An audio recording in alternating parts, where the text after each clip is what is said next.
starting, man. We're on here. All right, folks. Hello, welcome back. I guess it's been like a year, boys. At least we're consistent.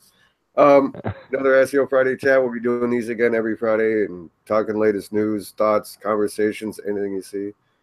Oh, somebody's who's got this playing? Is that me? Anyways. All right, so I guess let's figure out who we got here. Oh, someone got this playing in the background. I'm hearing an echo. No, not me. Oh, all right. So I guess we'll go from my screen here, left to right. Dave, tell everyone who you are, what you've been up to. It's a Bill thing I stole. Dave, Beanstalk Internet Marketing, and I've been up to stuff. I don't I'm probably the exact same answer to everybody else here. Trying frantically to keep up with the rapid changes going on at Google since I don't know, the last time we were chatting in this forum, and then of course trying to make sure that the clients are keeping up. That seems to be more difficult, probably for everybody here, getting the clients on board with keeping up with these changes as rapidly as they're coming at us.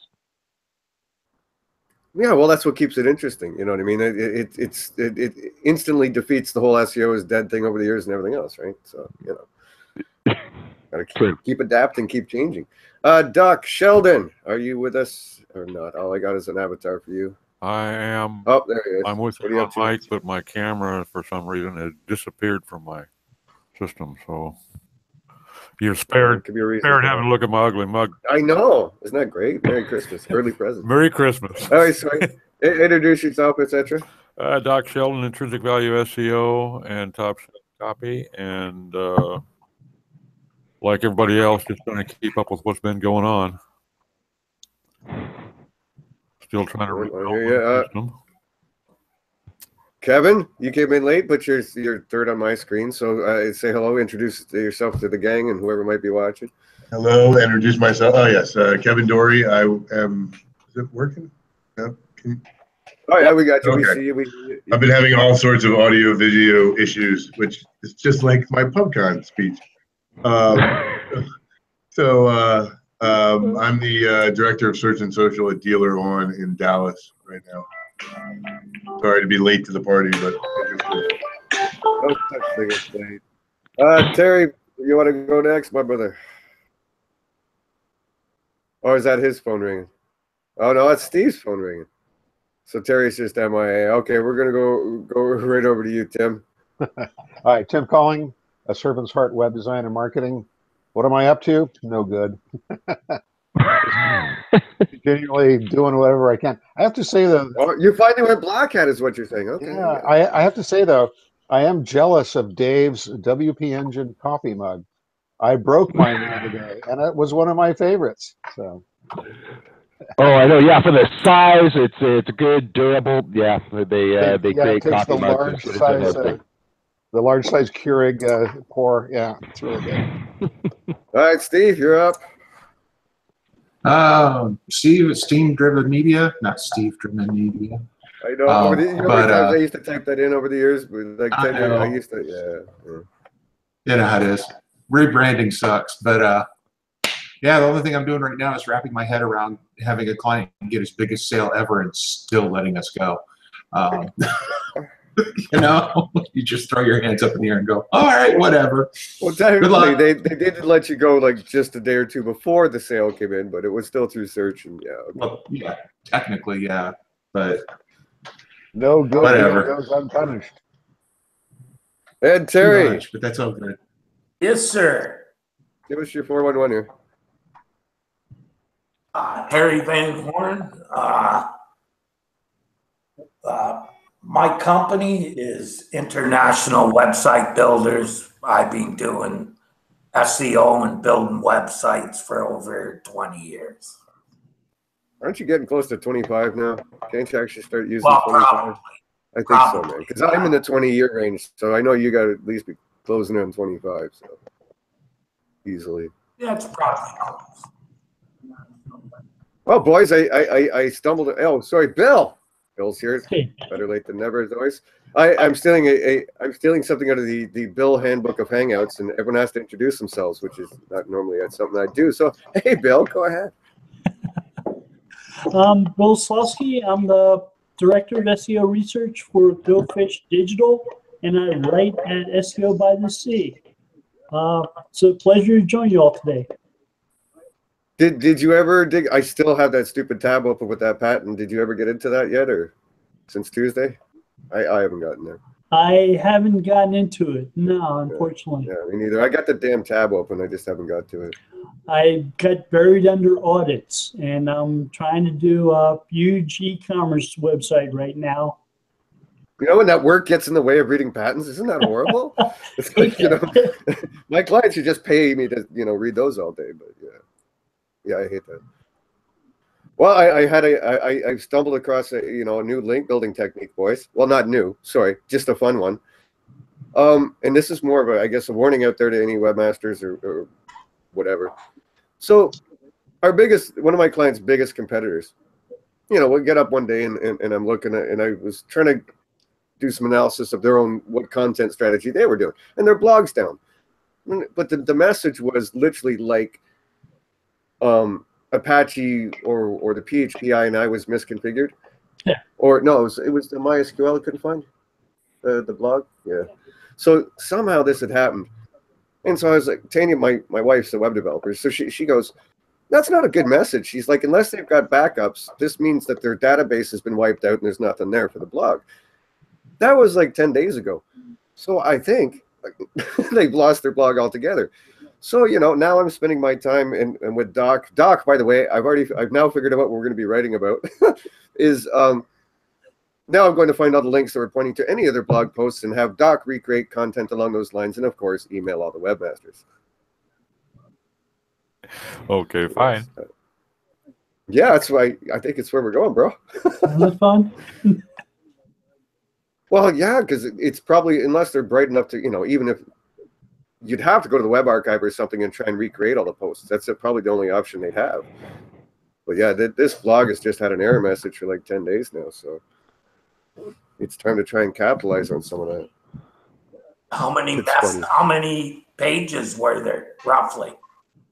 It was a major part. Like they had the reason I was going to take a look at what they were doing is because I've been working with Doc as far as beefing up my client's blog content strategy. And they had a lot, like they were smart about it. Like it's safe, like safe for your home and stuff like that, not commercial. But they had everything from like security topics to flashlights and security systems. Like they were smart about it. Like, you know, they were hitting things that met the demographics needs. It wasn't just about, you know, things to do with your product and stuff. So there had to be about 300-400 of them, and they had a fair number of links coming into there, like a large, you know, I'd say almost half their links were coming into the blog, not the main site. And they're the beast in the market. Like we're number 2. We have 2 sites, so we're 2 and 3, and they're always number 1. So that's been a constant battle to catch them because they're pretty good at their doing stuff. So yeah, there's gonna be a lot of links to try and get. So I'm just gonna try and find the top linked posts and have Doc write something along those lines and reach out, you know. So your site lost all their blog posts, or the other? No, the top competitor. Yeah, the number 1 dog, the biggest dog in the room. He lost his blog. Try on Link Prospector. There's a broken link checker. Yeah, but how's that going to work? Place to start. Yeah, I'll try it. Who's got that link prospect? Is that Darren or no? Yeah, that's Darren. Darren, okay. Yeah. All right. Yeah, I'll check that out. Well, Darren, yeah. It's Darren's site, but Darren worked on it. Darren did most of the programming, I believe.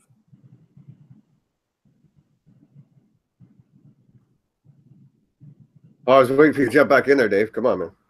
Okay, yeah. If you, I just wanted to make sure Terry was done because I didn't want to try and override him. If you want, like, if you use one of the tools, I don't know, Ahrefs, Majestic, any of those as well. If you just pull all the backlinks out of, you know, I usually use a multitude, right? Pick, you know, everything you can. If you got Search Console, you wouldn't in this case. Anyway, just fire them into Screaming Frog, because you can just set up a sort of a custom, like basically a custom filter to set it to look for an actual reference to a domain name, or well, any code you want. But you can basically just set up Screaming Frog. If you just dump in all the links you want to, like all the backlinks you want to check, just dump them all in. I'm probably going to Excel first, like take it out of Majestic, go into Excel, cut out everything that's not /blog, and then sort it by which ones have the most links. You know what I mean? And prioritize it at least. And there's actually a report also. They tell you links or pages that have been deleted. Dave, I think Sitebulb will allow you to do that same thing too. You can upload. You know what? That's funny you mention that. I was actually just looking at that on my desktop, going, "Oh yeah, I should mention Sitebulb." Okay, there's one I don't actually know, boys. What exactly is Sitebulb? It's a new tool, a very effective competitor to Screaming Frog. I really like it. It allows you to really dig in deep on some stuff. It provides some great information. Yeah, I agree. It is. Yeah, it's like Screaming Frog. The UI is a lot nicer than Screaming Frog, though. Really? Have you seen the new UI in version 8? Much improved. Yeah. I haven't been using Screaming Frog much lately, but I'll probably have to. So, that's fun. Geez, what else? Where was I going today? Oh, I'm just putting this out there because it's all I ever put out there now, and so I'm not going to really go into depth on this because everyone's going to lose their shit. But it was always on Bill's Hangout, so I'm allowed to. Google, Google's bloody freaking what is it? Data Studio. Just love it. Beautiful thing. If you're not using it, go play with it. Use it. Go nuts with it. Anybody gone there yet? Dave, you tried Data Studio yet? I've tried it. I'd be honest. I've got a reminder that I keep moving a day because I just finished a massive audit that is play further with Data Studio because I've been in there enough to know it's awesome, but I keep moving it back, going, okay, you need to wait until you're not busy doing what you're already doing to dig into there. But so yeah, I mean, there'll be other people on this Hangout that know so much more about it than I do, but I could see the promise in it. I just haven't had a chance to. Yeah, the main thing I like is you can pull multiple data sources into one report. And how I got there was I had a new client. I went to build it. She kept sending me emails about what's this mean in analytics? What does that mean? And she was trying to dig into reports she probably shouldn't have been in. And sending me emails about this, and I was like, okay, fine. So I went to build a dashboard, and I was like, well, where are they? It's not really, you can't just add widgets and add things. It's no longer in the top of Google Analytics. It was gone. So, I Googled it, and it turns out that they pretty much depreciated it and are pushing people over to this Data Studio. So that's how I kind of got there. Then I got there, started playing around with, the usual tutorials, everything else, and there were some templates you can get out on the web, so I grabbed some of those, started playing with it. And yeah, it's damned impressive. And the reports, great. Unlike a Google, analytics dashboard, you can literally customize the theme of it and reproduce those themes. You don't have to do it every time. But you can get the client's color scheme from their website, put the logo up in the top left-hand side, and you can pull data sources from anywhere well, not anywhere, but a large variety. You know what I mean? I use mostly Google Sheets, Google Search Console, and Google Analytics. And if they've got a YouTube channel, but you can pull all those analytics in from 4 different sources and put them into one report of business intelligence the customer needs to know, your client needs to know. You know what I mean? And then when I have meetings, I'll screen share. If it's on Skype is where I have a lot of my meetings, and then I'll screen share and we'll go through the reports, and they have links to the reports because you can share a link with the client and everything else. And it helps for me so far. It helps start those conversations so they're not digging around analytics. She's still asking questions, but now it's based upon customized reports, and she's going, okay, well, why is this, conversion rate low? Why is that down? And why is this down? And then I can go dig in analytics and get deeper answers and whatnot. But as far as a great dashboard for yourself and for your clients, it's neat, man. I like it, because you can pull so much information in. So. Yeah, I've been using it, Dave, a little bit. I've basically been getting in there trying to see if our reports for our clients are a little bit more antiquated from when I came in. I'm trying to see if I can recreate the reporting that we have through Excel in there, at least to give to my developers, and then turn around to them and say, build me this from a report standpoint in a better way than just the typical SEO fashion of just make it look nice. Well, and there's the thing: if you take your stuff from Google, from your Excel spreadsheets and recreate them in Google Sheets, boom, now you've got that, right? Once again, you can pull in your Google Analytics, your Search Console, and your own Google, sheet stuff, your Excel stuff into Google Sheets, and you can again mix and match all these data points right in the report. So it's cool, man. Yeah, and I keep having the same problem that Dave has, where then something work related pops up, and I have to do that, but I can't do this, even though this is work related, but they don't see it that way. So the tyranny of the urgent over the important. Go ahead. I was just going to say the tyranny of the urgent over the important, right? Yep. What's on fire? What degree of fire? So, are you really on fire? Well, see, I know how many clients you manage, but here's one way that you can manage this: is that you go to your friend Dave, who's got a whole bunch of like templates. Because literally, if I share a report I've created, like I've got AdWords ones, I've got SEO ones, I've got general analytics ones, demographic ones, and stuff like that. If I share that report with you, right? Because it's not directly hooked into a data source, it'll just come to you with a bunch of blank boxes. Then you don't have to redact it. Right, I don't have to sanitize it before I share it with you, which is so yeah. So all you have to do is change the data sources to be whatever client. Again, once you add a data source, so if you've got access to your client's analytics, to your client's Google Search Console, right, you just literally go and add those as data sources, and boom, the report I shared with you pops to life, right? Gets all filled with data. Now here's the fun part: you can go and charge your client now 3-4 hours of work, because that's how long it would take to do all this. They don't know you're using the template from your buddy Dave. And then every time you get a client that you have to do that for, you'll be done in 20 minutes, which gives you 3 hours and 40 minutes to go study more about it. Yeah, no, that sounds like a plan. And what I'll do, there's the time you're looking for. See, I'm just trying to give you that time to study and get paid for it.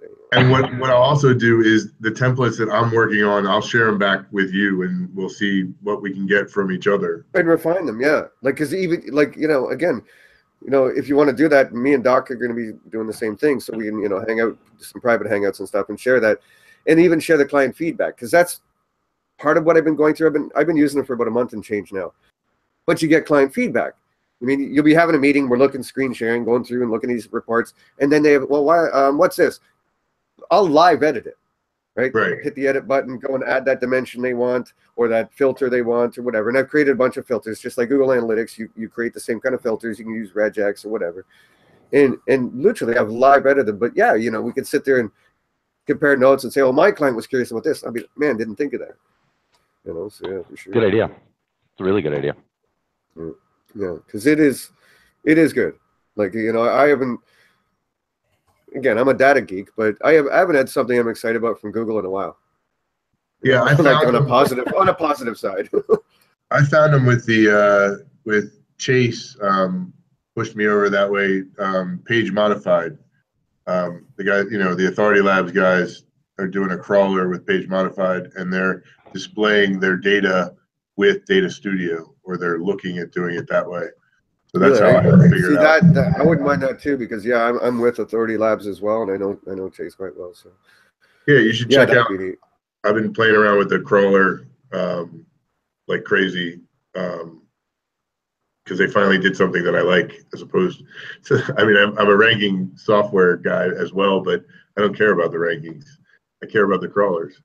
Okay, well, so that's a perfect segue, by the way, because one of the things I had on my list was a conversation I saw about a week ago, which is an old one. It's not a new one, but people going, it's the whole ranking reports are useful, ranking reports are crap, ranking reports and this and that, and it had that same smell to it, which was, which is sad, because the guys who are fluffing up the reporting each month with ranking reports just to make them, we all remember the days 15 years ago when you'd see those ads for, we increased our clients' rankings by 1,500%. Yeah, for long-term garbage that does nothing and makes no money. Great. Yep. But the one thing I didn't see anyone really talk about, and thus I'm bringing it up, and I don't think it's done enough, is I have two reasons I use ranking reports. Well, three to this day. One is because of stuff like Authority Labs shows the universals and the snippets, and you can see which query spaces have those, which you might not notice in your other duties during the day. So that gives you a new place to look at content or ways you can attack a SERP. Number two for me was our competitor research or analysis. I like to, I was doing my notes at the beginning of the month. So today I was doing some of my monthly reporting, and sure enough, I'm over at Authority Labs, but I'm not looking as much to see, oh, our rankings went up here and there, because my traffic will tell me that. But it was more which of my competitors, my clients' competitors, are moving. You know what I mean? Because it's like one guy dropped out. He was like gone.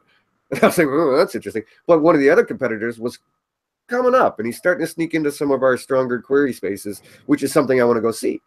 Is it his blog? Is it his social activity? What are they doing that's causing them to move? And that's another reason I use ranking reports for. And the third one I use them for is to see when Google does something.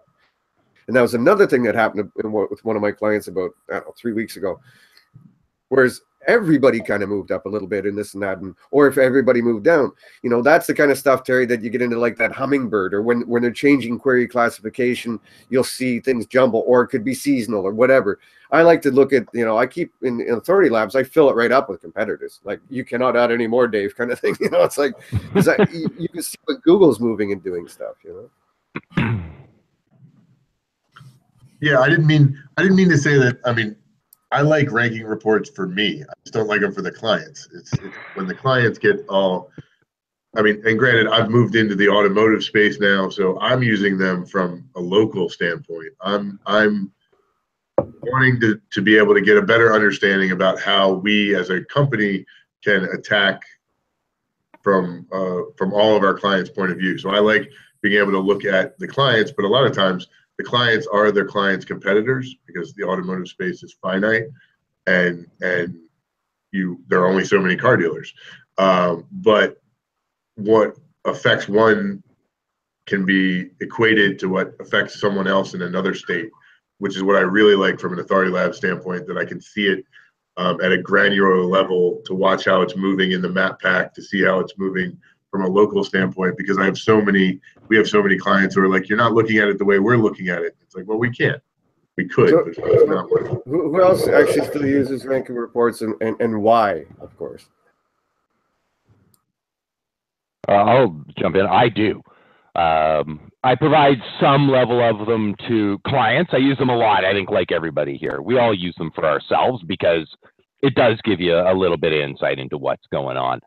But I tend to lean on Search Console data, like just reporting sort of top 10 in Search Console data for some specific target pages that we're trying to hit, or something like that, like something that's relevant, or figuring out branded versus non-branded, what's happening with that transition and its impact on from paid search or something like that, looking for that sort of thing. So I do use ranking reports. I do pass not as much data as I look at over to clients, but there's a lot of to me, there's a lot of sort of relevant stuff in there, especially as it ties to paid search and social media promotions, and how that's impacting branded queries and stuff, so we can get a feel for the organic. And I want them to see how that impacts their overall organic traffic, and where their gains are relative to other things we might be doing. So, and I think that's interesting too, that you bring up the Search Console version, because a lot of people, which is something I think people don't quite get granular enough with, because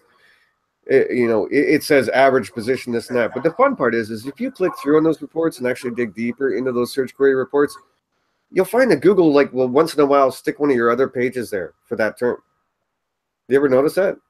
Yeah, and it's interesting where it's like, okay, they're obviously just testing something out there. Yeah, that's why I figure is that they're, it's like, this time that we showed, like, this one had this many impressions, and then all of a sudden these other two pages got like 2 or 3 or 4 impressions out of that search term. It was like Google was saying, maybe someone nope, they didn't like that. Go back to the other one. It's like they're doing their own split testing or something. If you dig into those search query reports in Search Console and actually click through and look at that average position of what pages they were, it's kind of neat. A lot of people don't do that, but No, but you know what? Based on some of the stuff that they're doing over with Google Optimize and like they're pushing to there, yeah, I would certainly hope they're doing their own split tests on what the results are supposed to be looking like. So that's as far as I'm letting you get on that one, because that's actually on my list later today. Is tags, tag manager, and optimize and stuff.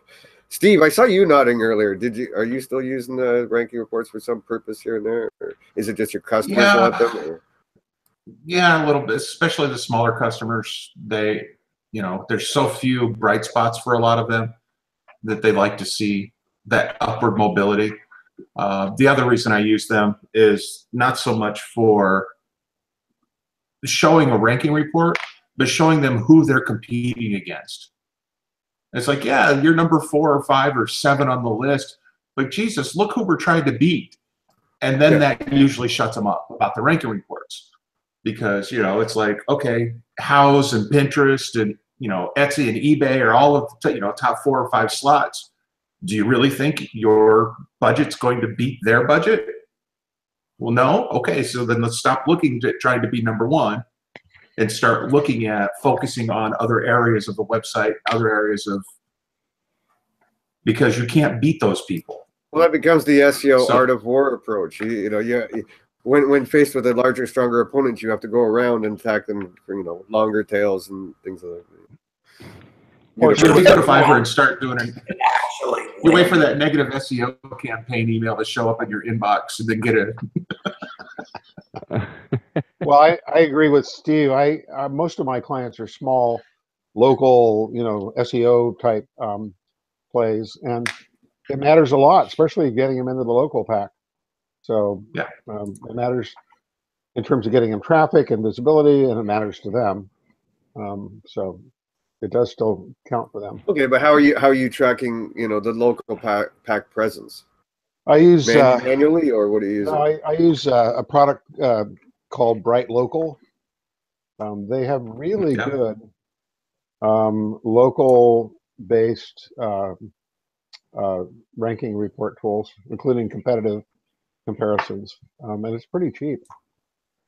So I use affordable. Cheap sounds like quality, man. Don't hurt them like that. You know, affordable, pretty affordable. Cheap is quality. Well, so what I mean is it runs me about $65 a month, and I'm reporting on 20 or so clients most of the time. So, I mean, I have a small business here, but for those 20 or so, it's really useful. Right, and like $30 or $3 a client, right? Like, yeah, exactly. Great price.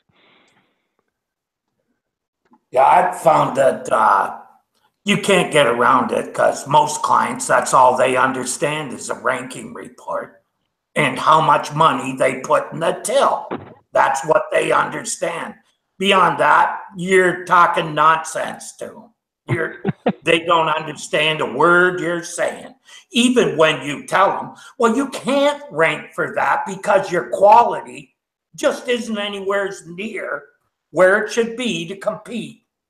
Or Terry, you're up against, and what's below them, you see it? Or you're dealing with, like, you know, larger corporations, and they have those vanity terms, Terry, and what they're asking for is going up against the actual brand. Yeah, we were used our magazine that wanted to rank for new Taurus. Yeah, no, it was used Ford Taurus, and since the NDA and stuff was worn off long ago, it was Auto Trader. And literally, they want, like, somebody on the C-level had come down to the CMO and had come down to me and Terry, and they wanted to go after used Ford Taurus. And not only was new Ford Taurus, was it? Okay, that they wanted to rank #1. Well, no, it's Auto Trader. They don't have new cars anyways. No, it was used. Because then when we looked, Ford website was #1, and then Ford actually had a separate domain that was usedford.com or something like that, and Ford actually owned it. But yeah, we had a client. They had a lot of authority themselves, but you're not going to beat out the actual Ford manufacturer. It was like they wanted to be #1, and we tried to explain this to them. They weren't really getting it. So yeah, there's those moments. Those are fun. we've all had them, or where you're having basically your client is pleading with you in a weird way, or arguing with you about why they should be able to accomplish a task that clearly they can't. Like if you're working for Amazon, well, I should be able to rank for Nike shoes. Well, yeah, and then you know what they'll say? They'll Your say, case. because mine are better. My shoes are better, and this and that. It's like they think we could actually go into Google, break in, and rewrite the algo or something. It's like, I'm sorry. Well, they also, a lot of people don't understand, for Google, Nike shoes has to come up #1 for Nike, or they haven't done their job as far as they're concerned. Well, That should be was, you know, and that was the thing back. Remember, one of the very first slapdowns that ever was BMW. I don't know, it was like 2003 or something. I don't know. You guys remember that?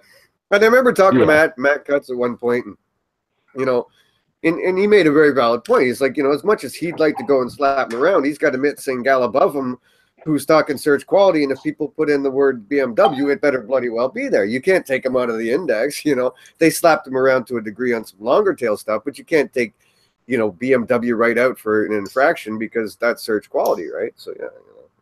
Yeah. Well, the thing is, you know, when somebody goes and types into Google, types in Nike, they may be thinking, where's a local guy that I can buy some Nikes, or what's the new model coming out, or whatever. Then they should refine their query, shouldn't But the bottom line is, even if the Nike manufacturer is doing the crappiest job imaginable of SEO, and they haven't optimized their site whatsoever, from Google's standpoint, it's a reasonable expectation for users to find Nike at the top of the listings. Well, yeah, and again, that's, you know, search quality, like Terry's saying, like the reformatting, because, you know, that could be a navigational query, that could be an informational query, but a transactional, like that a brand like that, just putting Nike in or something, or Nike shoes, well, you know, that's just too ambiguous for Google to deal with anyways, as far as that goes. Like, you're going to get a mix. You know? And I think if you're trying to buy Nikes, when you're putting in something like that, that is an informational or a navigational query. If you're trying to buy shoes, you know, say shoe store near me, or, you know, local student shoe, you know, I mean, once you get to that buying process, I think you're really looking for somewhere to buy them, and I'm sure that would come into the reformatting or the initial query. So I don't know. You know, I you think would also know exactly what Nike shoe you wanted. You wouldn't just put Nike. I think a lot of times people will start with a term like come into the reformatting or the initial queries. I don't know. Steve, turn off the show. What Nike shoe you wanted. You Plunk it. Plunk it. Turn off the show, bro. We have to wait for that to catch up and hear me saying I'm going to mute him. What Nike shoe you wanted. Oh, Jesus Christ, Steve. All right, he's muted. We'll get back to him. All right. Away we go. I think people will go through a series of queries. Sometimes they might start with Nike shoes and get, you know, like Nike at the top and no local results, and they go, oh, no. And they'll type in near me. And so I think there are iterative queries quite often.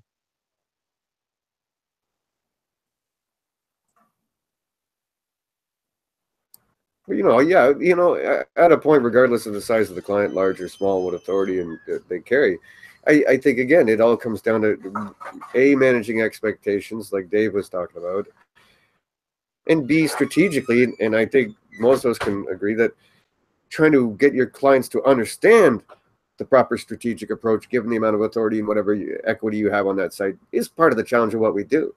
You know, it's a lot easier to, like, I've got a client that my wife manages the web design and development of the site, and she implicitly trusts me, meaning, you know, I can go ahead with pretty much anything, my content, my on-site stuff. So I don't even have to write reports. I just go do it, or have the developer do it, or whatever. But that's few and far between. You get those situations. We spend as much time managing expectations and selling our strategy to a client as we do. It's often far harder than doing the work itself, you know? Yeah. I think everybody here can agree with that one. Which is, again, you know, how much, you know, going back to Steve's lamenting earlier, how much of that becomes your sales process? Meaning, like, what clients do you take on? Like, I always try to get a sense, am I going to be able to affect change? You know, when Terry and I used to do big consulting gigs, we didn't care. You're giving us 10 grand a month. You want to take that report and throw it in the wastebasket, we'll just take your money. But there is a certain point, I think, after you've been doing this 20 years, that it's nice to affect change. It's nice to be able to show results, which means the bottom line. Like the client's happy, sales are coming in, and da-da-da. Like I enjoy that part. When you know, larger consulting gigs, I don't get that. When I get to manage small to medium-sized businesses, I often get, if you pick and choose your clients right, manage expectations right, you get the chance to actually affect change and, you know, feel good about yourself in the morning. I feel good about myself every morning. Well, I hear your wife thinks you're really cool. She does. She thinks I'm awesome lately. Haven't heard right. Oh, no. We just bought a smoker, and she got her first brisket out of the smoker and decided that we should have bought one years ago. That's his claim to fame. Right? You're worth keeping around now, huh? Now I'm worth keeping around now. Maybe I better get me a smoker. Oh, is Steve? Hold on, Steve. What how do we unmute your ass here? How about this? Can you hear me now? There we go. We got you. All right. Sorry, man. You had the show running, so it was like echoing all over the place. So. Yeah, it's technical difficulties crap going on because I was listening. Well, it's been a year, man. It's been a year since I've seen you, so yeah, it's, you know. Yeah, I only have like 28 friggin' Google accounts that I have to get requests from every single day to go look at their analytics. So yeah, Google caps out at 10 accounts for analytics, so it ends up like being hell. But anyways, that's life. 2 jobs and running a campaign same time. Fun. You were talking about Google Data Studio earlier. You've been using anything with your stuff? Trying to get to a lot of it. When I was playing with it, I thought of you. I was like, you know, you'd appreciate the fun data toys that are in there. The biggest thing I've been playing with is Google My Business. There's like, you can build a web page in there. You can totally just totally pwn map listings with that. So that's what I've been playing with a lot right now. I can't talk about it now, but if we wait till Valentine's Day and it comes out, then around Valentine's Day, you know, things are going to change in the world, and that's what. Well, at least you haven't changed. Always cloak and dagger, always veiled information. We'd like you for that. Well, it's kind of one of the. Actually, at this point, it's kind of one of those things. I think the maturation of an SEO is this. At some point, we realize there's no way in hell you're going to know everything that I know. So I'm just going to tell you what you need to do. You know what I mean? In terms of clients and people that are underneath you, at some point, the secret sauce, I have too much secret sauce. I can't give away, you know, all my Szechuan sauce because I have gallons. Oh, and I won't. Like I was running some. When I was playing Data Studio, I also ran some PPC stuff and a variety of other things, social and whatnot. And my client was like, you know, oh, can you sit down with my PPC guy and show him what you were showing me and teach him what you're doing? And the social team, I was trying to educate her on what they're doing wrong. Like literally, they haven't brought even a secondary attribution conversion the entire year, so she should have just flushed the money down the toilet. Right. She's like, well, can you go and talk, can you hang out with him on Skype and talk? I went, no. No, you can fire them and give me their money, but I'm not going to go and sit down with them and teach them. No, I'm not doing that. She's like, what do you mean? And then I explained to her, because they're technically my competition. Why would I go out and teach them? She's like, oh, okay. And on that note, so she fired the social team, and we're taking that over in January. Well, no, it's like today I read a presentation to a client that apparently someone well-known in SEO sent to a client, which landed in my lap, and I'm doing their SEO now. So I read the presentation, and I'm like, wait a minute, I wrote this crap like 15 years ago at like Scary SEO. Why is this? So apparently, like when we present and we put our decks out there, we're putting it out there anyway. So if you present and you take your deck and you put your heart into a deck and you put that stuff out there, people are just going to drag it down, copy it, and use it as theirs. And it's funny because I read wording that they didn't understand what it meant. That's kind of it, you know, at this level of where the people that are on the phone of, we know where to hide stuff where we can figure out it's our own later. You know, tell me if I'm wrong. No, I've never done a deck and never will. It's no fun when you're when you're watching a presentation from a company like Adobe, and they get to a slide that you wrote. Yes. Yes. Mm-hmm. You're looking at it and saying, I should have changed the way that was phrased a little bit. Right? Yeah. Yes, I love Bill Slupski. Bill, what was always our favorite was that London SMX, I think it was, when, you know, Rand, you know, threw away the first part of his presentation because you had written about the reasonable surfer, and so he jumped on stage and started telling everyone how Google had changed that day. Boy. But yeah, best. Hey, Dave. The best sample of that I ever had was back when I used to do a lot of Intel work, and they used to do their traveling roadshow about what the new hardware, CPUs and stuff coming out at the end. And since I lived in California, we got their very first seminar. And so I asked him a bunch of questions, and he goes, well, look into that and I'll get you an answer. Well, then I moved to Indiana and caught the exact same seminar 6 months later, sat in the front row and asked him the exact same questions. Of that. And it's like, oh, yes, you have. I asked you this 6 months ago in California. They're like, yeah. It's always fun to catch them on stage like that. See, I've never been a teacher, and I have no problem saying it. That, you know, it's part of the reason I followed Bill down the patent rabbit hole, because I could still build my own personal brand without having to give away anything that I do. You could literally look back for the last 10, 15 years and not find, well, I guess I've been writing for about 11 or 12. You'll never find any how-to posts for me ever. I mean, I just went the technical route, followed Bill along, and I was able to build a personal brand without giving away anything that I do. I never worry about that because I always got another trick in the back pocket. That's what I'm saying. Never expose more than you have to. You do what you need to do to rank, and you save all the rest for later. Yep. Otherwise, you're just shooting your wad, and everyone just copies you. The other point in that, Terry, is that, you know what I mean? We, at some point, we have to give up some of the little stuff because there's shit we shouldn't be bothered with.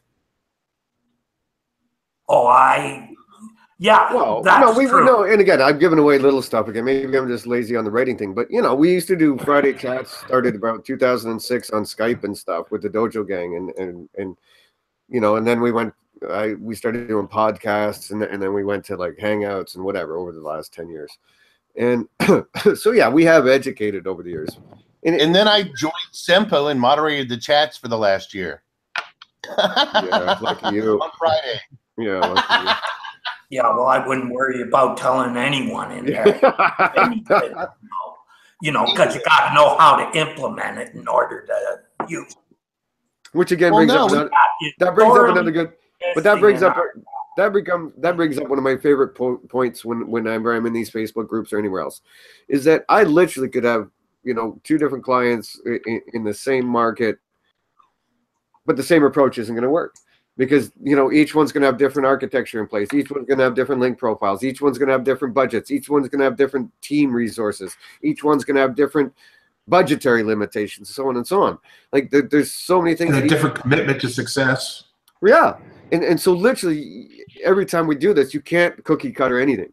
You just need to know how to do the job and then apply it to the client, as opposed to, you know, applying the same thing to every client. I think a lot of young guys, which has always been the case, but a lot of young people in the business don't seem to get that. They ask very, you know, standardized gray kind of questions to try and apply to their clients across the board. And I think the thing that a lot of them should learn is that you can't even do that. Cookie cutter really has never worked for me, at least. Yeah, because they don't know how to do it any other way. All they've done their whole career is copy what everybody else does. Most of the people in our industry don't take the time to figure anything out. They wait for someone else to tell them. Right. Nobody tests anymore I mean, we Well, test, but well, yeah. they wait for somebody else to do the test, somebody else to give their findings, and then they try to recreate it, and they wonder why it doesn't work because you have to do it on then your they own. turn around and say, "Oh, that's all crap. That post's crap. He doesn't know what he's doing." Exactly. My favorite is when somebody asked me at the last show, was like, "Well, how'd you get started?" And I was like, "I got started because I broke things." Yes. Go. The first thing I ever got was a cease and desist letter when I was doing PPC. And that was fantastic because I was doing dynamic keyword insertion. And this is 15 years ago or 12 years ago, whatever. I don't know. I'm not as old, or I haven't been doing this as long as some. I had to pull that back. Sorry about that. But you only do things by breaking it. Like, oh, I didn't know that did that. So now I do. And now I don't have to do that anymore. And it's the same way with websites. It's the same way. I'm not opening this can of worms, but it's like when somebody said, does negative SEO work? Of course negative SEO works. Can you break your own website? Yes. Can you break somebody else's website? Yes. You do it in a similar way that you broke your own website.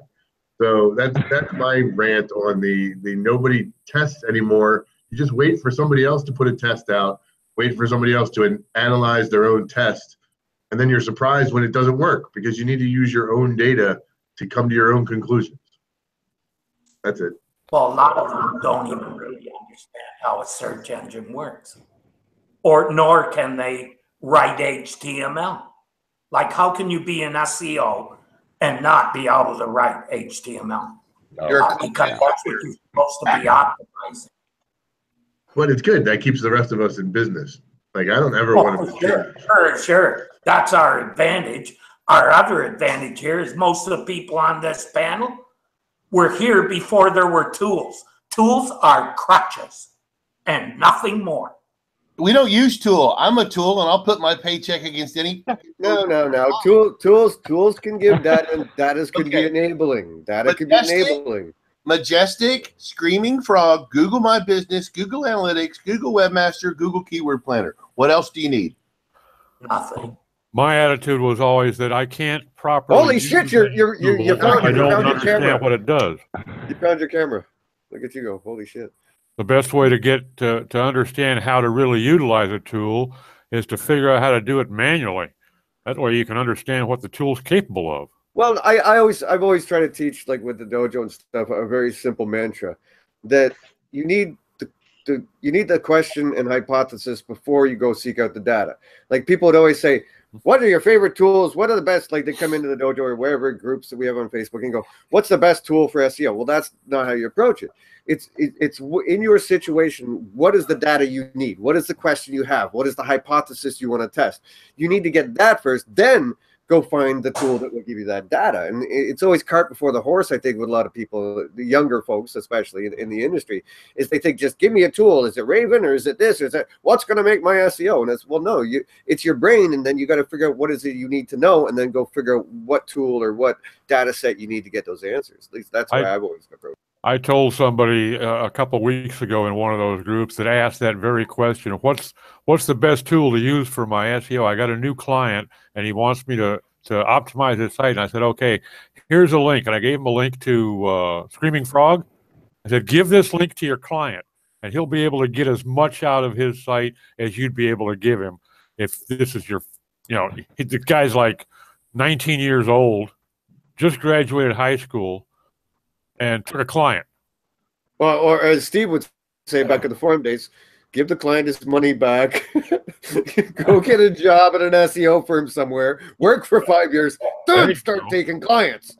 Learn what you're doing before you start selling yourself. There's an ironic little Come on, twist, Dave, right? you Bill, you guys were on the forums back in the day when we were, and nothing burns you more than some guy coming in and saying, I have this new SEO client. Where's a good place to start, or something along those lines? It was like, yeah. And then you go to their personal website and it says they've been selling SEO services for 5 years or whatever. Mm-hmm. And it's like, you know what? There was a guy back in the old forum days. I don't know if you were there for that on, was it Web Pro World or whatever it was.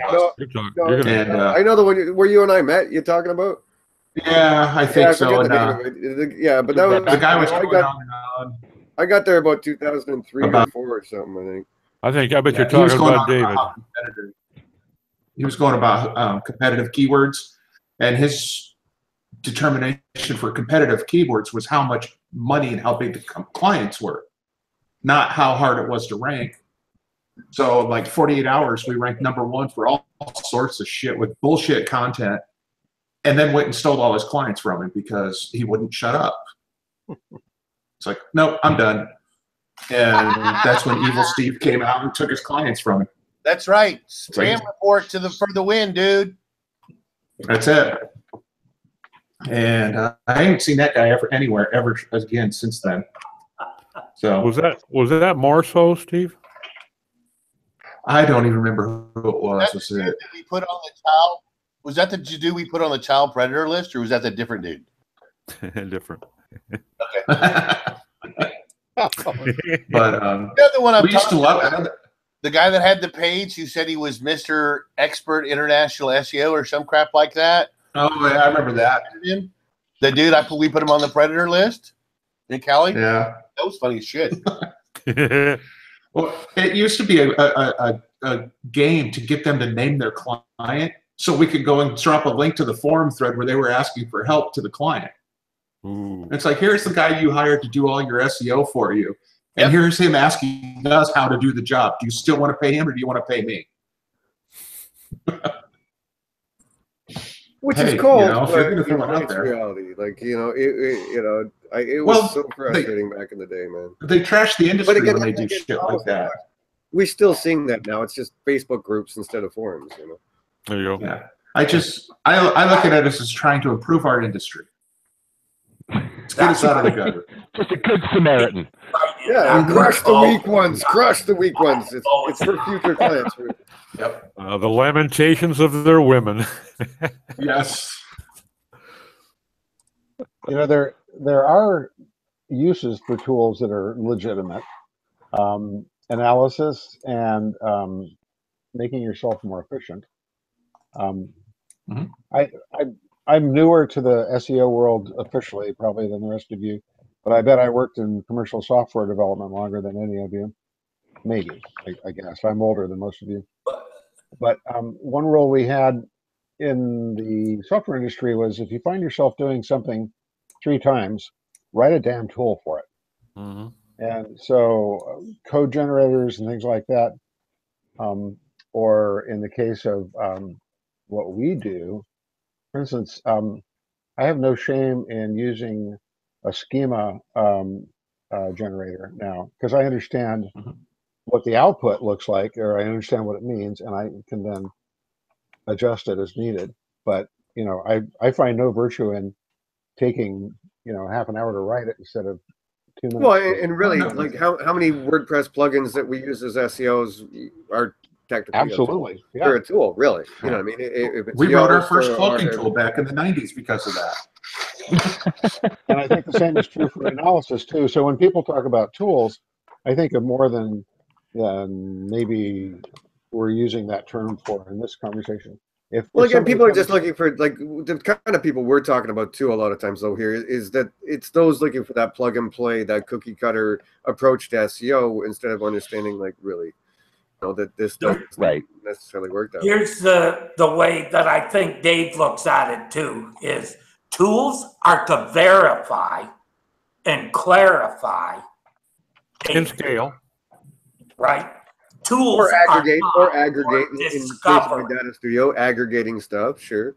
Yeah. Tools are not for discovery, right? Well, and you can't plug a website URL into a tool and have that site suddenly rank more highly because it's an SEO tool. That's what people are asking for. Like, for me, the people who use tools to do a website audit, it's just not right, because I've not looked at one that even come close to doing an adequate job. Often the warnings are nonsense.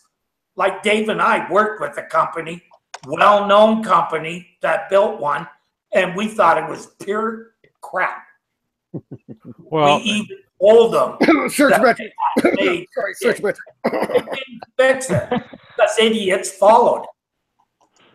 I think the difference is using the tool to gather the data after you've done the research. Like if you're doing it yourself, and from a scale standpoint, if I'm dealing with 1 million pages, I can, to your point, Terry, you see the information and then you go confirm your initial results.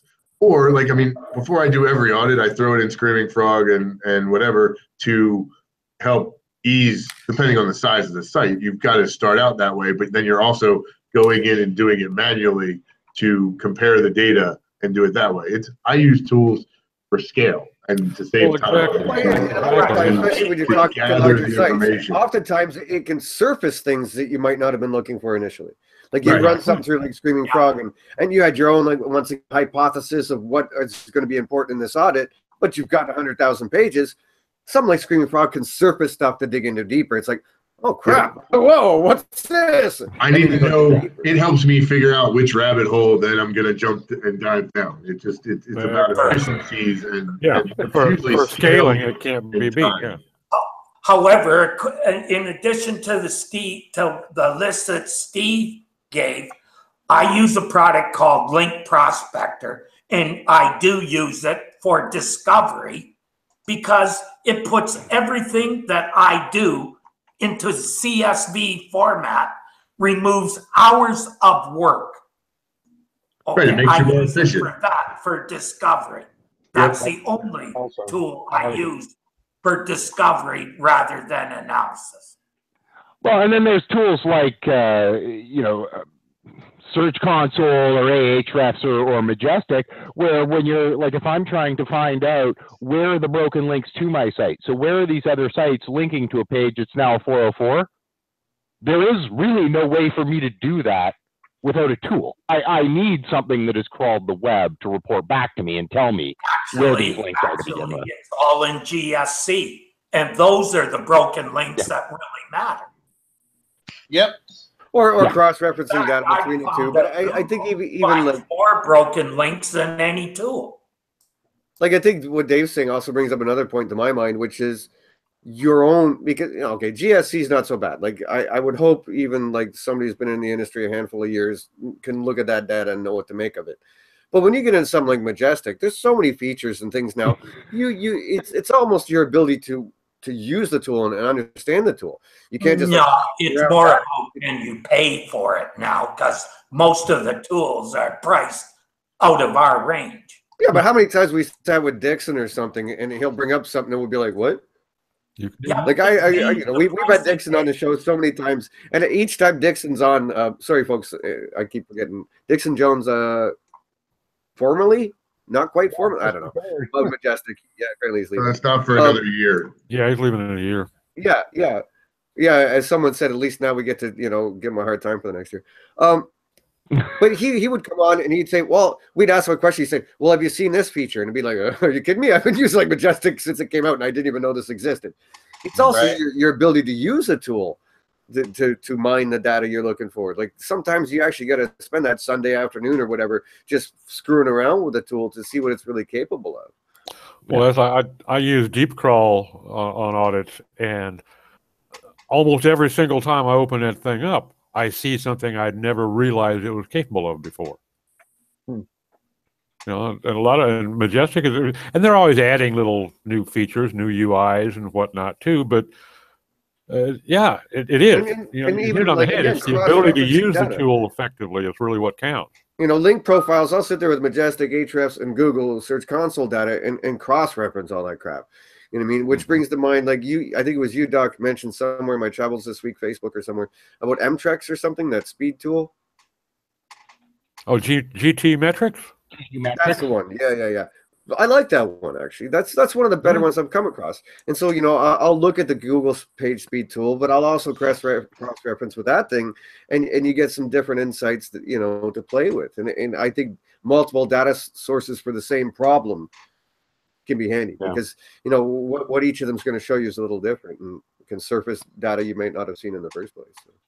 Well, that's like when I do a link profile on a site, I will always use Ahrefs, Majestic, and Google, and I don't think I've ever done an audit where I didn't find at least one link reported in only one of the three that the other two didn't show it up. There's always something, so I combine them all into the same spreadsheet and dedupe them, and I always end up with a more complete list. You know, so tools they're just tools. They're not perfect. You know, and somebody that thinks that they can just throw a plug-in in or open up a tool and call themselves an auditor or an SEO, they're almost as stupid as the guy that's paying them. Well, I think that goes back to like Terry's point. We all in this panel, I think, use the tools to gather the information. If you're using the tools to provide the analysis and the recommendations, then you're in a different ballpark. Well, yeah, I agree with you, because Terry said that most people use it as a crutch. Right, And exactly. that crutch becomes to just spit it out. And if a client asks me what it means, I'll just bullshit. As opposed to the way that I like to sum it up, because I'm an analogy person, is it's like the tool gives you the idiot light that pops on in your car that tells you something's wrong. You need the specialist, the SEO, who knows what they're doing to interpret that data and fix your car. Because if you just go by, well, that light came on, how do I make the light go away? Then you're not doing anything. And there's too many people in our industry that look at that light and spit that back out to the client and say, oh, well, this is your problem. Yeah. Well, yeah, that's not what I need. I need you to fix my problem. It's like the tools that do link analysis, and they'll tell you, okay, this is a bad link, this is a safe link, this is a mediocre link. You know, if you're trusting any tool to qualify the validity of a link, you're an idiot. Man, really? No, I agree. When I have a report that tells me a certain link is toxic, and I go look at the link, and it looks fine, and the website it's on is fine. It's like I look at that tool twice and say, well, you got to stop trusting Christopher Semper, okay? That's your problem. Yeah, there's number one. Someone should make him take truth serum. Well, if you use a tool and it occasionally gives you good info, then and most of the time gives you bad info, at some point it's not worth using it anymore, like the toxic links and that. On the other hand, if you've got one that is creating a list of things that might be toxic, and you find that most of the time there's a few really important hits in there that are worth using it, then you keep it. Let me give you a good case scenario for what Doc was talking about, as far as that's what Kevin was talking about, as far as us as professionals being able to know what to do with information. You go into Search Console, and you know, I think it was the appearance section. Yeah, it was the appearance section, and it was saying, okay, you've got duplicate title tags, you've got duplicate this and that. Okay, so I look into that, and it turns out that it's attributes on a shopping cart item, right? So we all know that, right? If you change an attribute to black, to white, or hardwood, or whatever, it's going to create a new page, but it's going to be a page with the exact same information, one thing changed.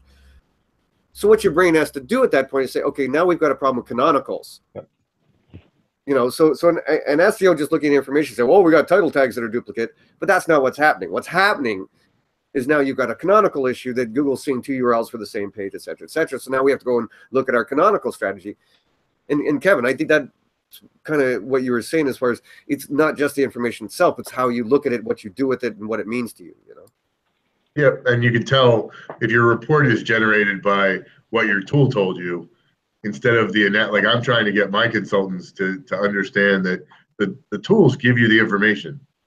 Your analysis is what we give to the clients, and that's what we're developing and teaching them how to see that information and then learn from it and react to it and then discuss it. Exactly your point. Like, I think all the tools that we have need this tool more than anything. If you don't have it up here, then you can't articulate what the data is trying to tell you. And then if we extrapolate that situation, now we end up with this huge ass to-do list of things that need to be fixed on the site. You know, like in Bill's case, he's been doing audits lately, and that's generally, we always end up with a whole bunch of shit to do. So now you need the experience and the years in to be able to take that and prioritize it. You know what I mean? Because there's not infinite resources. There's not an infinite development team. There's not infinite resources on your team. So now you have to take that knowledge and wisdom and say, okay, this is the first 10 things, this is the next 10, and so on and so on. You know, so even when you get past that, you've now got to prioritize what is most important, what needs to be worked on. you know, and you know, since I met Terry in 2006 or 7, he's always taught me, which is, thank God I'm still in business because of it, is follow the money. You know, what's going to be most profitable for the client, or what's in case of an informational site, maybe your conversion points, a newsletter sign up or whatever. What's going to lead to conversions the most, and that's how I tend to prioritize things. Because I think another thing that is a flaw, and you know, my first 8 or 9 years of doing this was a flaw of mine, and was that I was looking at things from a purely SEO standpoint, not a business standpoint. You know, and how you prioritize what gets done and how you manage your client and how you do all that shit comes down to what's going to put money in their pockets. And because I can't charge you $5,000 a month unless I'm making you 10 grand. Right, and to your point, it depends. One thing I'll add to that is sometimes it depends on who you're talking with. Like if you're doing the consulting, depending on like an in-house, maybe it's not only budget, but if you can apply the priority to whatever the person you're reporting to moves their needle, gets their buy-in, then that makes more sense than moving the dollar amount. Then they can champion for you to get. That's why I don't do big corporate stuff anymore. Well, I don't do it, but I came from.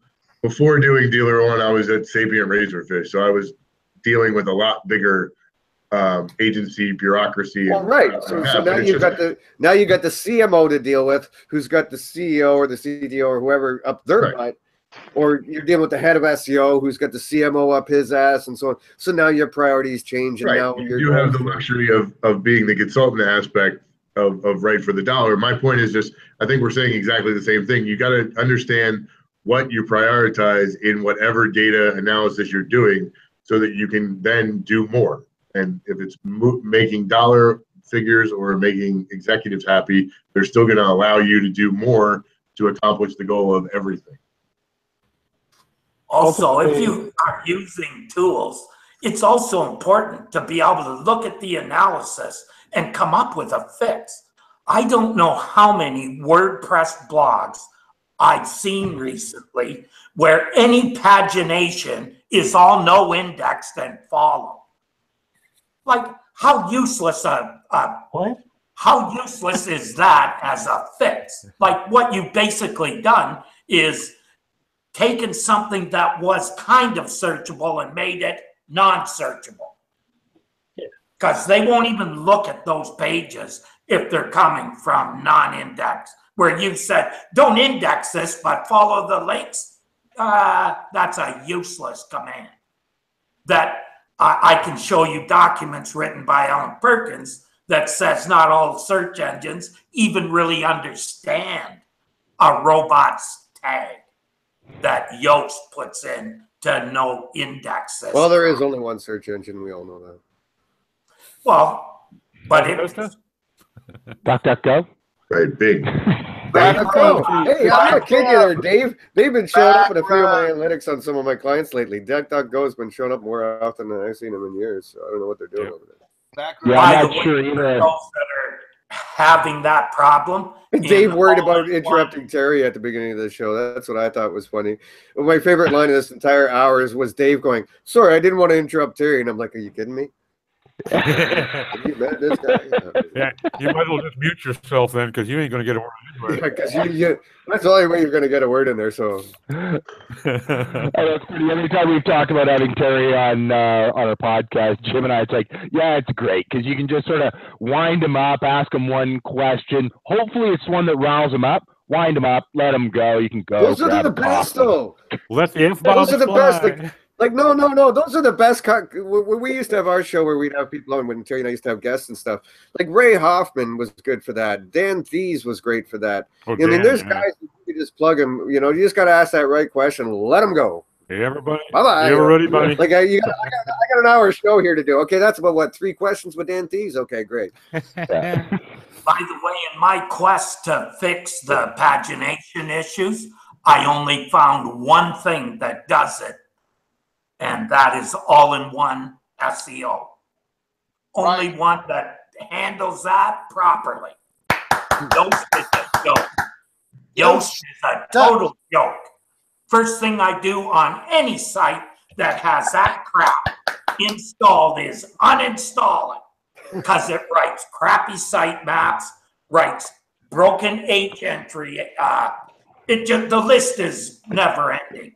Just As you can tell, Dave, as you can I'd like tell, to see everybody uninstall it. as you can tell, Dave, when we were doing our podcasts and things of that nature, we've never uttered the words "friend of the show" because that does we just lost. We one. have no friends. I just wish that Terry wouldn't hide his true feelings. Yeah. Well, people have always said that he needs to express himself more. Just needs to stop holding back. So quiet. Yeah. Just a picture of restraint. Well done, Terry. Yeah. So, Bill, you're doing audits lately. I know that. By the way, just so you know. Bill, you've been doing audits lately. We've been talking about that a fair bit. It's just we're talking about this whole client managing and approaches.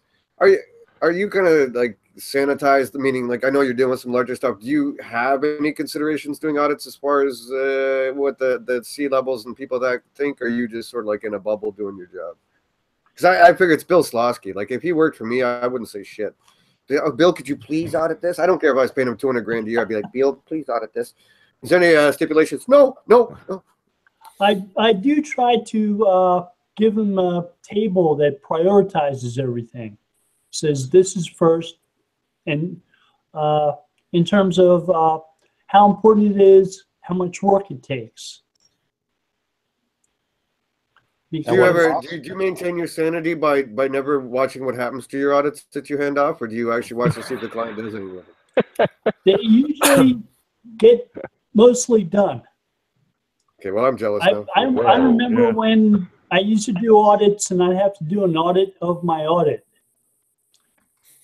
and send it to the client saying, I've done that. Literally, we were working for like Money Supermarket, I think it was, Terry. It was either Money Supermarket or it was Auto Trader. I don't know what, but we were first brought in as a consultant to do some audit work, and it was through like someone we knew in the industry, and then one head of SEO switched out with another head of SEO, which was another guy we knew. So he came back and said, "Yeah, you guys did an audit for a couple of years ago. Yeah, can you do another one?" And we literally, on purpose, didn't look at the one we'd done a year and a half earlier, and did another one from scratch, and then compared the two. And sure enough, a year and a half later, like most of the same crap was still there. It was like, give me your money. I'll take your money. You should have just printed it off again with the new date stamp, sent it off. See, that's why I resisted the urge to do that, Dave. Because but what happened there is, I thought it was a good exercise to actually not look at the old one and just approach it fresh. And sure enough, I probably 80% of it. Report to the CMO. He sends it over to the IT guy and says, implement this stuff, and then forgets about it. And the IT guy just throws it right in the circular file. Well, I think that's one of the things when you're dealing with like a medium-sized business that's up against large corporations, you can be nimble. Like if you can get, like Terry, remember that homepage with I think it was Auto Trader or something? Like we were just trying to get some title tags changed, and that took what, 4 months, something like that. No, that was the airplane. That was the airplane, guys. Oh, there was the airline. Okay, yeah. But yeah, and so big corporations go with all this red tape and process and everything else. That's one of the nimbleness when you got a medium-sized business that's saying, "Yeah, I can't compete with these guys on an SEO." You can do a degree. Now, sure, they got more authority and equity, but speedy they're not. I think that one of the things I liked about doing audits when I was at the agency at at Sapient before they combined into Sapient Razorfish was that I had less ownership of the audit. Like I could, to your point, Dave, I could let it go. I could do it, and then, all right, that's not the client I'm working with anymore. But I still will never forget the best. I can't remember what conference it was, but it was when I was doing consulting, and a guy walked up to me and introduced himself, and he's like, "Are you Kevin Dory?" And I said, "Yes." And he's like, "Well, we talked 2 years ago when you were at Agillion, and you gave us an audit with all these things to do." And I was like, "How'd that work out?" And he goes, "The company folded last year." And it took everything I had not to just be like, "Well, told you." Like, told you that was about to happen. Website crashed. Okay, thanks. Good to know you. That was the only time I think I've ever had a positive answer to we didn't do anything with what your audit said. Well, Al and I always had the joke was 10% implementation, 100% of the blame. And that's how it goes a lot of times. But yeah, it used to get frustrating. Like I said, these days I'm back to the SMB world. I'm not dealing with any big corporate shit anymore. And I like the fact that I can affect change, that I can get things pushed through and get things moving and see things actually happen. And by see things, again, that's making money. You know, I and that's had that's a part of that challenge. corporate client that had redirect chains 8 levels deep. And Holy crap. yeah, Wasn't even worth doing Oh, a 301 at that point. All the I link mean, they were would be Fortune locked 50 away in the chain. company, so somebody there knew how to think. But Fortune 50, was that actually a Unix server? Or was that somebody porting like Apache onto like a Windows server? Because usually that Fortune 50 stuff's you'll be on a bloody IIS or something. You couldn't do that on an IIS. Oh, It yeah, would 8 deep. I don't think so. Yeah, Like, remember, you- Terry, you used to Yeah. write those. You used to write those scripts when we had to run into that crap. Yeah, Well, but IIS won't allow you to write a chain of 301s like that. Just says, nope, I ain't doing it. No such thing as mod rewrite upgrade. well, no, but yeah. Terry used to write scripts, and sometimes you can still port Apache and MySQL onto an IIS server. Why you would, I don't know, but it can be done. It's just not advisable. It takes a lot of work, that's all. And you have to understand both Unix and Windows Server to do it properly. So I guess it brings me to the point of another one of my things lately, which is Google events, Tag Manager, Google Optimize, things of that nature. Dave, are you like me? You're most like an SMB guy, or what? And like these corporate moguls here. So you're like me. Yeah. One area that I've been slowly getting more into over the last 4 or 5 years is really actually getting more in selling the service thereof into conversion rate stuff. Because when you're dealing with SMBs, at the end of the day, I can bring you all kinds of targeted traffic, but if it's not converting, I'm still going to be out of a job eventually because you're going out of business. You know what I mean? So I've slowly crawled into the world of CRO and whatnot, and, which gets you into Google Events, Tag Manager, and Google Optimize and stuff. And it's a bit to get your head around, but again, I just got tired after 20 years of bringing in traffic. And we used to always, at least I did, I don't know about the rest of you, but we used to always use that targeted traffic. I don't just bring traffic, I bring targeted traffic, which is still a pile of shit in my head eventually at the end of the day. I was like, well, that doesn't matter. Terry and I had a client who we looked at his competitor and he had better customer service, better product pricing, and everybody was like, we're screwed here. We better go look for a new client to replace this guy because he's not going to be around long. See, how about the guy that thought he could charge more because he was on the furniture guy? Yeah, the furniture guy, right? That's the one. Yeah, I remember it. Buddy. That one killed yeah, me. Dave. So, Dave, have you started toying in that area yet? Because I got to that point where I felt I needed to learn, and so you can't do it on the customer's dime. So over the last 4 or 5 years, I did it on my own dime, and now I've been slowly implementing it as a service. But it's almost part of my life now. You know what I mean? Is optimizing the pages. Yeah. Really actually work split testing conversions. So lately, they've moved Tag Manager and Optimize together, and it's a nice suite. Yeah, Bill, no, it's great. The guy, we told him, well, all your competitors are like 20, 30% lower in price than you. And he said, yeah, but I'm on the web. I should be able to charge more. Because he's on the web.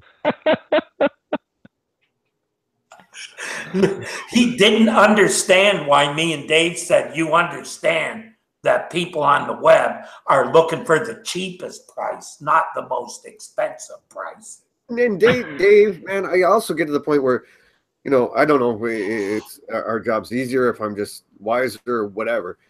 A lot of my SEO becomes on autopilot after 4 months. You know what I mean? Because I've got people that do content development for me. I don't write content, so I have people that do that and whatnot. And there's social teams and whatever that are surfacing said content and so forth. To a degree, you know what I mean? A lot of my job isn't going to take 20 hours a month. So I started beefing out the service offering for myself as well, which has now become the CRO stuff, right? I guess I got pretty lucky when we started. Mary, I think you know her, my wife. She got her start in web design, and actually early on, and we're talking like 2001, 2002 here, when I was trying to jam keywords in there to hit that 3.5% keyword density.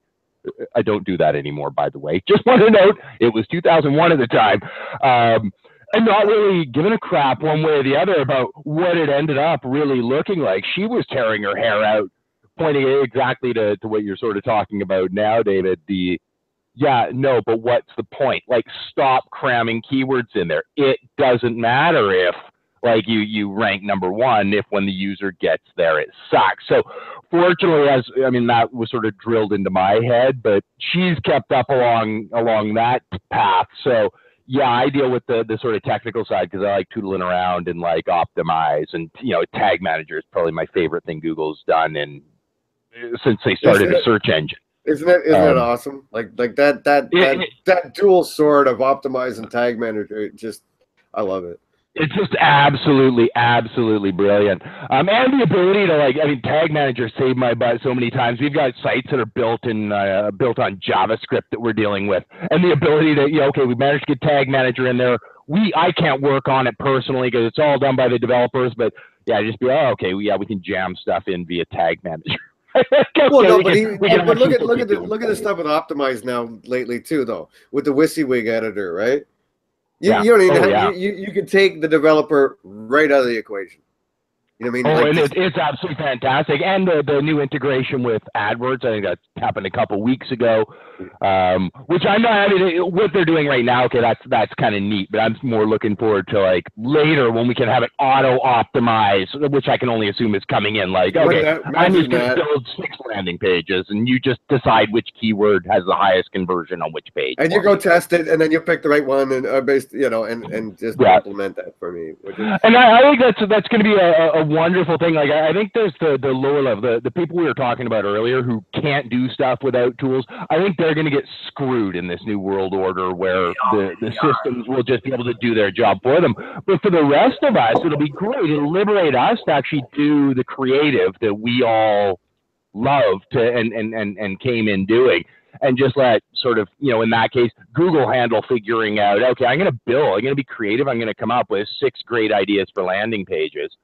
So for those unfamiliar, I'm just going to put this out there because who knows, will be watching this in the future or whenever.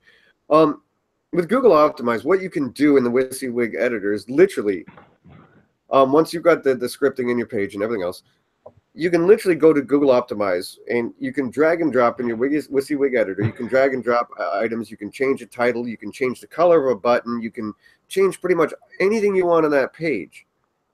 And when someone goes to that page from Google as part of this test, they're going to see that. And you never even have to go to WordPress backend. You don't even touch it. So you don't have to go to the developer and say, could you change this button, change this title? You don't even have to. As the marketer, you can just go to Optimize, change it, and Google will actually display that page for you, which is just godlike. I'd love it. Agreed. And my wife, just like yours, is our web developer, and she loves it too, because then I don't have to bug her to do stuff like that. honey, could you go change this color of this button to blue and change this title? She just look at me like, really? I got other things to do. I'm dealing with like redirection. I'm dealing with really right now. You want me to do it? I don't have to anymore. Well, keeps the marriage together. Keeps the marriage healthy, Dave. how awesome when you're then in the back end of your website and you don't have to have 84 different pages in that WordPress install, all just being 84 different tests on one page. Well, because Google Experiments, you had to actually create 2 pages and then give Google 2 URLs, and it would display one or the other for the split testing. And it was optimized. You don't even have to do that.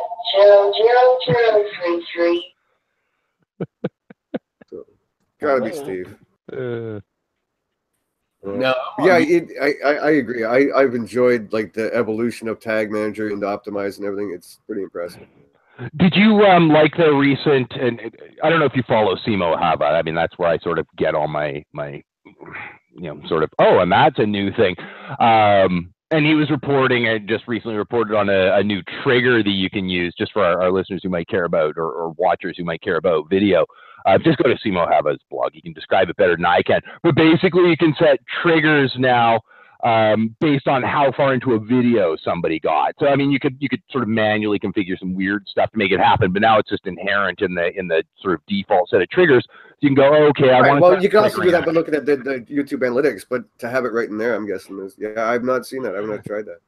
Yeah, it's just a handy little thing. We've got one of our clients specifically is really interested in video and where it matters. So yeah, we can use that to fire an event over to analytics. I was going so to say, so that's from events, right? That's not, yeah, okay, yeah, I was going to say that's got to be events. Yeah, well, that's in a trigger, so then you can do whatever, right? Not that's, I mean, the way I'm using it right now is, yeah, I just use that, and when that trigger fires, it sends an event over, so I know what page, what video, you know, which ones are getting more than 95%, which ones are people bailing on, you know, in less than 5 seconds. You know, right, which you can't get natively really out of Google Analytics, out of YouTube Analytics without jumping through a few hoops, right? So. Yeah, exactly. It just made it nice and easy now, and then you can fire that over into analytics, and now you're with Data Studio, right? Now you can show this to your client and go, here's the videos and, you know, that sort of thing all in one nice place without them having to dig into, I don't want them in YouTube Analytics.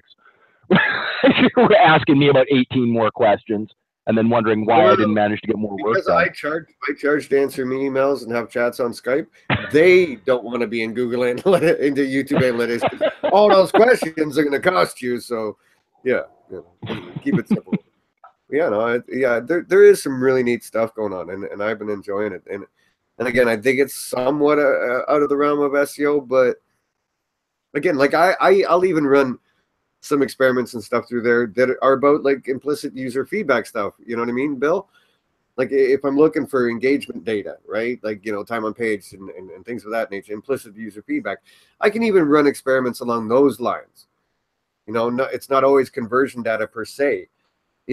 You know, I mean, but you can run experiments that are, let's say I'm changing a page build because I'm trying to decrease the bounce rate and I'm trying to increase the time on page or page depth that they go from there. You know, you can even run experiments along those lines, which I think still falls under the heading SEO, not really CRO. So.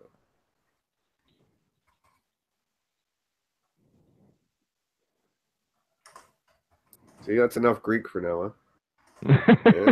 That's too much Greek. I got you.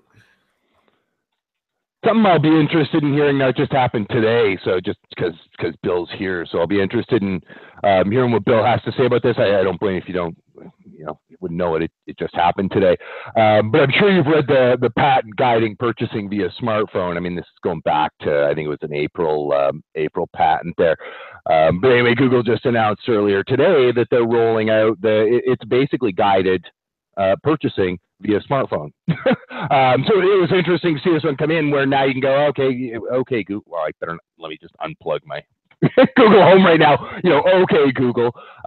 You know, I hire a plumber, and then it'll start guiding you through that. Okay, what is it that you're specifically looking for? Do I have a plug drain? Do I have basically starting to take you step by step through this process? And when I first read that part patent, of that Google Assistant sort of mantra that they've been pushing the last few years. It's like something like that. That's exactly it. Exactly it. And to me, this is sort of the beginning of a brave new world. In my take anyway. But I'm going to be really interested to hear. Well, actually, and David, I know you really love your patents as well, so it'd be interesting to see how that plays out and what you guys think. I've been comparing the Apple patents to Google's speech patents, and Apple has had voice recognition on Siri for years. You can tell who's talking to it, or it can tell who's talking to it. And Google only was able to do that within the last year or so. See, Bill, I just want to know if they're testing that with a person when they're sober and when they're drunk. Does it still work when he's like, can you find me another bar that's open until 3 a.m.? You know, is that messing with the algo? Google did come out with a patent like a year ago or so that took your accent into account and personalized search results based upon the accent you used. Oh, interesting. Wow, really, eh? Somebody I don't remember coming across that. That's pretty neat. Click link in chat window. Now would that be, did they talk about it, Bill, within that, did they talk about anything as far as dialects or just generalized like accents? Meaning, like, I don't care if you're Italian or from Britain or wherever, there's dialects to regions. Like especially Chinese, you could have Cantonese, and you could have, you know, so. I think one of the examples was something like you're Russian, you move to Georgia in the United States, and you do a voice search. It may recognize you're not from that place based upon your accent. And it may show you things that it wouldn't show other people.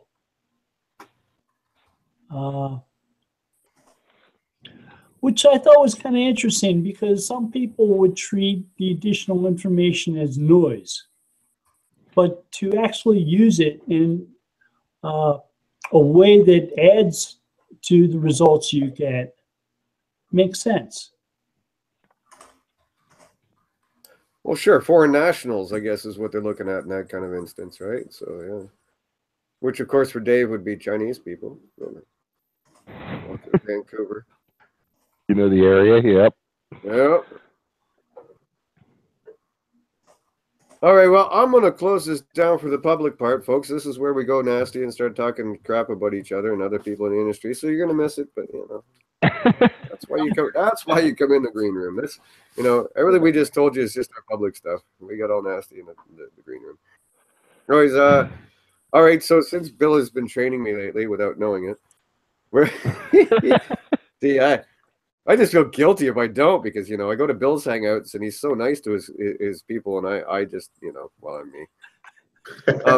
So hey. We're going to go around the room here and everyone tell us what you're up to in the next little while, if there's anything interesting, and then we're going to get out of here. Okay, Bill, you're first, man. I've got to catch up on the audits that I'm working on, because a couple of them are due at the start of the week. And oh, somebody's having one of those weekends. Someone's having one of those weekends. Yeah, I think I'm not going to catch too much football this weekend. All right, Dave, what are you going to be doing in the next little while? You going anywhere that anyone can catch you? Well, you still got your show, of course. But. Yeah, I'm actually going to be in the opposite spot of Bill. I'm going to be using the weekend to catch up on client work that I couldn't get done because I was busy doing audits. So it's sort of the anti Bill scenario. But yeah, that's at least the next couple weeks of my life, and then you know, of course, then we roll into the holidays and some hardcore work because I'm off to Japan in April. So the podcast still going strong. Podcast is still going strong. So you guys are Wednesdays, aren't you? Wednesday or we're at Thursdays at 2. And now the network switched back from Cranberry to Webmaster Radio. So did it? It did, and it's back to its original ownership and everything. It's just under Darren and Brandy. So, yeah, back to where it was. Okay, well, since he's so bad at his job, people, it's called Webcology. Go look it up; you'll be able to find it. Nice job, Dave. It's your own show, man. You couldn't even put why should I do that? I can make somebody else sell for me. Why should I do it myself? That's right, ladies and gentlemen. Come and see Webcology. That's right, every Thursday. Well, I see I lost the time already. All right. Had I done it, it would have been mentioned once. Now it's been covered twice. There. Kevin, what are you doing the next little while? I'm still attending any conferences, going anywhere people can track you down with that very identifiable face of yours? I'll be at I just got a ticket to Digital Summit Dallas that I don't have to pay for, which is kind of nice. So I'll be there, and I'm not working this weekend. I'm going to go see the Hawks play the Stars. What happened last night? I didn't catch you, and I didn't see what actually happened with that. Well, if the Hawks play the way they did last night, I'm going to be just as unhappy. Oh, so Sunday. No, I thought it was 3-3 in the third last I saw it. So they lost in overtime, but they played like crap. So, like, I mean, that was an example of Dallas is not a good team. My whole office. Well, they're ahead of you in the standings, so I don't think you can quite say that. Well, they're ahead of us by 1 point. So, like, they're not they're a beatable team. Let's put it that way. But last night, the Hawks showed everything that you could possibly do to not win a game. They were lucky enough. But given that, if they're gonna split, which I expect them to split, I'd rather they win the game that I'm going to than the game that I want. So, Terry, what are you up to the next little while? Oh, I'll continue doing what I'm doing, putting out fires with gasoline. That's what I specialize at. And you can catch Terry. Watching the Leafs win and, you know, getting my #1 rankings. You can catch Terry and Bill. Yeah, that's a little shot at Kevin there. Sorry, Leaf fans, we've been suffering forever here. And you can also catch Terry and Bill every Tuesday, 3 o'clock. Go hang out. And I've been at the last few, so we'll all be there. Steve Plunkett, what are you up to the next little while, brother? So what, until next Friday or until like Till you die, Valentine's which Day? could be, anytime soon.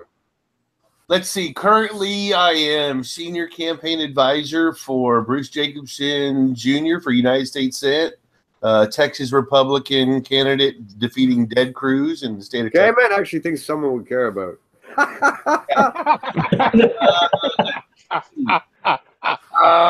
Doing basically a digital ecosystem audit for one of the Fortune 5 that I've been working on for 2 weeks. I got 4 other audits. I'm running 2 jobs with 2 companies right now, plus the campaign, plus I'm writing a book. Oh, God. Well, let us know when that's done. Tim, Yep. what are you doing the next little while? All you guys with your highfalutin speaking and writing, heck, I'm just out there generating more calls for new business for clients. Just doing my best. By the way, if anyone's out there listening, gives a crap. Tim's a specialist in the medical field, so and local actually medical field. So Caretaker. you're probably the only person I've met in years that's actually specializes in that area. So Do my best. What was that again? Specializes in what area? local medical practices. And Yeah, medical, actually, elder care Elder and care. home health care and hospice and stuff like that. Anything related to the elderly. Yeah, if you ever need to know anything about that one, good to have. Which is funny, guys. It's always so nice to have a nice network because it's always people I know put feelings. Anyone worked in this market before? Anyone worked in that market before? Having someone you know that give you that head start when you get into a new market is always a bonus. Yeah. All right, folks, we're signing off, and we'll see you next time. Talk to you later.